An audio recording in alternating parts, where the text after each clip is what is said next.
all the time, building a community is about building trust. Right.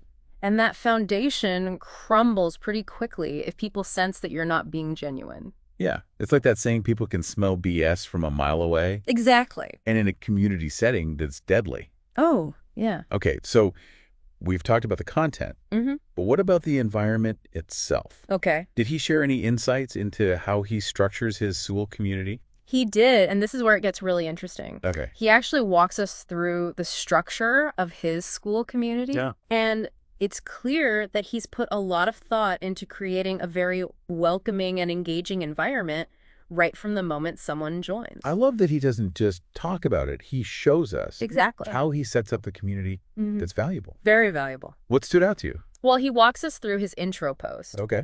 How he uses the classroom section, the importance of the calendar feature. It's all very deliberate. And it's designed to guide members towards engagement. It's like he's giving us a behind-the-scenes look at his playbook. Exactly. And speaking of playbooks, he even mentions having a whole course on monetizing Skool communities. He does. Which, given the title of this YouTube video, Right. clearly he's figured something out.